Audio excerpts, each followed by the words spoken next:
Good day to you. This morning I woke up and checked my Facebook, and there was a meme from a friend who's a drummer in a rock band. And the meme was in a setting not unlike this, with hills in the background, except in the foreground was a mixing board for a band. And then at the top was a meme that said, "Trail Mix." So I thought it was kind of amusing, and it's just one of those very, very many memes and other pieces of content that I and many other people, yourselves obviously, receive on a daily basis from social media users. Content that has been created by both the social media user, but you also have to say by the platform too, because of the choices that are available. In this case, Facebook allowing photographs and memes to be placed and comments to be placed underneath it. And so that's what this chapter is all about. It's chapter 5. We're taking on user interaction and co-creation. Hope you're keeping up with your posts in this course. Things move quickly, and if you start to fall behind, it's sometimes tough to recover. So make sure you're staying up with all your deadlines and all your posts. At any rate, with this whole chapter, the main theme is that what is being created on social media is being co-created. Co-created, created by you, and created by the social media platform. It's gone by other names over the years. You'll find that this is the case with many new technologies that brings about new methods of behaviors, and those behaviors are called certain words before they're eventually refined and eliminated, etc. So co-creation is a term that's used. There's another one that's used. It's called prosumption. That was invented actually by a futuristic scholar named Alvin Toffler. He wrote a book called Future Shock back in the 70s. Yeah, prosumer is another way of thinking about us, people who are both using content and in the same time creating that content. And what this points out, among other things, about people our age, people growing up in this age, I should say, in the age of social media, is that the audience today is very, very different from audiences for media in the past. And the main difference for the audience today is it is an active audience, very actively involved in consuming that content. The old styles of media content delivery were referred to as appointment content. At least that's the way that we talk about them now. Appointment content. So think about television as an appointment medium. Yeah, let's say that you want to watch the U.S. Open. It's a tennis tournament that's coming up later this summer. If you want to watch the U.S. Open on television, you got to be in your living room in front of the TV at a certain time of day, and maybe you're going to have to change the channel because coverage is going to stop on one network and move over to another network. In other words, you have to make an appointment. That's not necessarily encouraging an active audience. It's making the audience passive. You're sort of subservient to when NBC or whoever it is going to deliver that content decides to deliver it, and then you have to be there or you miss it. Sure, you can watch it on TiVo. Sure, you can watch some clips on YouTube. Sure, you can find some stuff otherwhere on the web, but it's not really getting the entirety of the event. Totally different from today's audiences. Today's audiences, you get to start-stop, which you can do with this video today.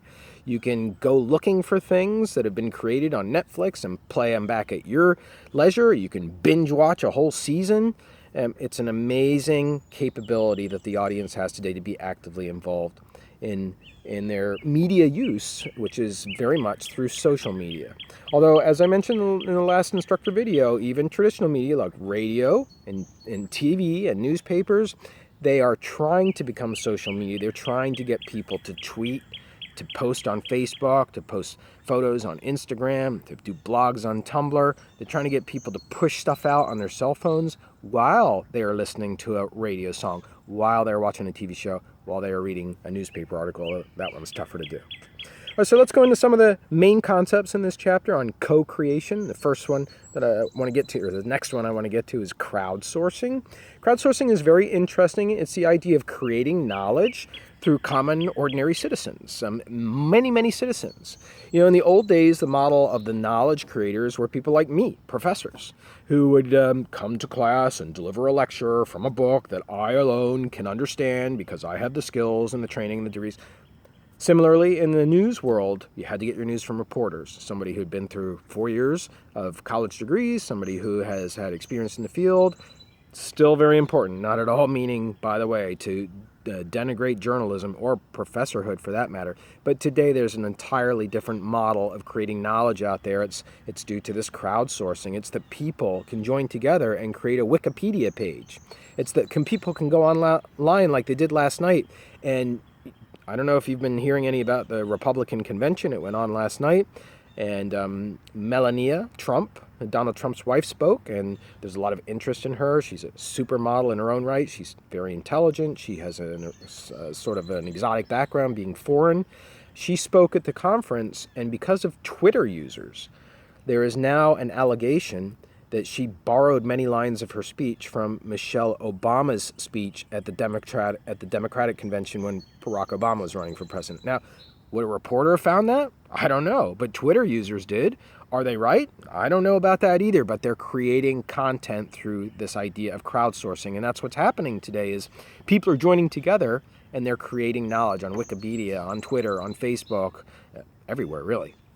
The next concept I want to talk about is the value chain. It tries to speak to, it's a little bit awkward, this passage in the book, to be honest. I don't know why the author organized it this way, but the value chain tries to speak to why do people get involved in creating content. What is the value? There are several steps in the value chain of creating content that may or may not be profitable. We're not speaking about value as only profit, but just why does something get created on Facebook, like a meme, that becomes valuable to both the user and also to the person who's created it. And the first step in the value chain is market research. And that's trying to figure out what kind of interest is out there. And that's what I would like you to be doing with your RSC posts. Think about your users. Think about your followers.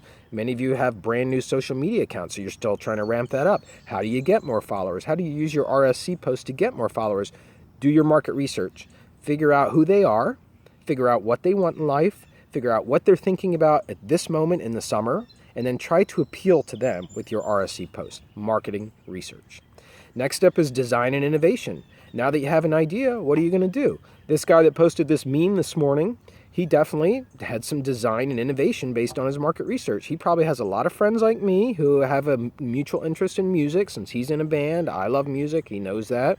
And so he's thinking about his Facebook audience as band lovers, and they're going to know what a mixing board is, and they're going to know what trail mix is. Not everybody does, but band members will know what those two things are. And so his marketing research led him to design the meme the way that he did. Then there is production. Production is actually putting into effect using the social media platform to push it out there. You know, it's very interesting today. There's so many websites out there to help people get funded. GoFundMe is one of them. Kickstarter is another one. If you lose a loved one and you don't have enough money to pay for a funeral, you can start a fund on Kickstarter. You can do the same thing on GoFundMe. There are lots of opportunities for people to have production of media content through marketing and research and design and innovation, and use the social media platform to push out that content. And that speaks to the next step, which is distribution, which is not just pushing it out, but getting it out to as many channels as possible. You know, Facebook has an option that when you post on Facebook, it can automatically be sent to Twitter. It's using one social media platform to piggyback on top of another one to expand the distribution. That's what we're talking about here in that step. And then the last step is customer service. Customer service is really about getting feedback from the users. We do that on Facebook ourselves when we're basically looking for responses to our comments, either likes or shares or comments or one of the other new reactions that Facebook lets you make. Same with Twitter, we're looking for people to retweet. Same with Tumblr, same with every social media platform, or we wouldn't be doing it, right? We want somebody to respond. So customer service is really a way of saying what's the feedback that comes back. In the case of companies, of course, it's going to be you're going to get an email and it's going to ask you to take a short survey, or you're going to get a phone call from Verizon moments after you hang up asking you to answer a short survey. It's that part of the value chains, the idea that somebody would actually get involved as a prosumer in producing content because they are going to be solicited for their ideas from a customer service standpoint. All right, now let's move to a concept that's going to be very real for you guys in this class in the next couple days. It's collaborative production. It's the idea that the co-creation is going on not just by one person getting on Facebook and creating a meme, but by a group of people. And since you guys are in teams and you're going to have to produce by tomorrow a proposal for your project viral, then you're going to be working together. And hopefully you've already all emailed each other and have set up a time to talk. And if nobody has responded, you're making sure to get in touch with them or let me know what's going on. Somebody should be taking control of that. And it's going to be a collaborative production. Hopefully a very, very fun one and fulfilling one. It will certainly have its frustrations. I will tell you, you will set your goals for what your project needs to attain in terms of becoming viral. And then you'll go for those and you'll make some adjustments along the way. But you're going to be working together as a team, as a collaborative production.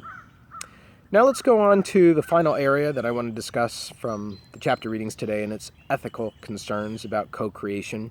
And I actually have a column in Rounding Some Corners which speaks to this very directly, though I didn't write it with this concept in mind. I didn't know about this book at the time.